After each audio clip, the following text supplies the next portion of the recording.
Who are the 144,000? Do you want to come up and take the mic?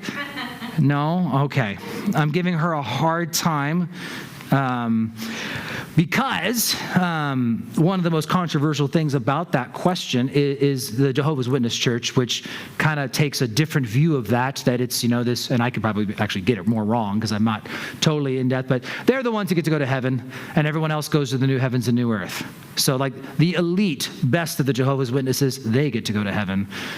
And I think, did they used to make the tiles for people who got to go there or something like that? They had those, and they ran out of room and, started just kicking people out of heaven. People were in heaven. And it was like, you lost your spot. And the next guy gets to go in. I don't know how it works, but that's not it. So honestly, I won't flip and read it, but if you read a Revelation in two different places, the list is given. It is 12 times 12, 12,000 of the 12 tribes of Israel.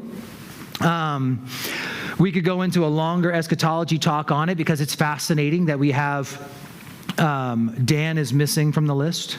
So it's kind of what people wonder, why is Dan missing? There's different theories. Was the Antichrist is it going to be from Dan? Is it because Dan abandoned the territory that was given to them? They abandoned their territory and moved. Different theories. Regardless, though, God is going to take 12,000 from the 12 tribes. We don't know who they are. They don't know who they are because none of them have their genealogies that well worked out, but God knows. And he's going to seal them. What's interesting is in Ezekiel, we actually read about a guy going and putting marks on people's heads, sealing them. While the rest of the city was experiencing destruction, they were sealed. It's foreshadowing. In the end times, in the tribulation, that's what I was going for, there's the mark of the beast on the forehead, on the hand. But this will be a different group, and they are protected supernaturally from those events. The point is going to be that they are going to be able to proclaim the gospel. They do God's will during that season. And it explicitly says that they are virgin Jewish men. And I only throw that out there because, once again, when you start trying to make it something it's not, it's very explicit.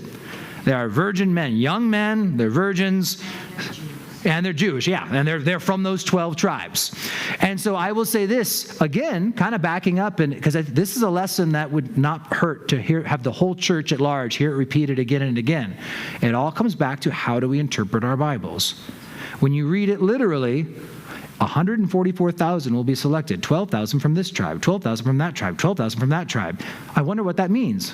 I think it means there's going to be 144,000 virgin Jewish men, 12,000 from this tribe, 12,000 from that. And that's quite literally, I think, what it means is God's going to use this group for a specific task during that season. And I've heard 144,000 Jewish Billy Grahams. I've heard people put it different ways. It doesn't tell us specifically how they'll be used. We know they'll be set apart and protected to be used.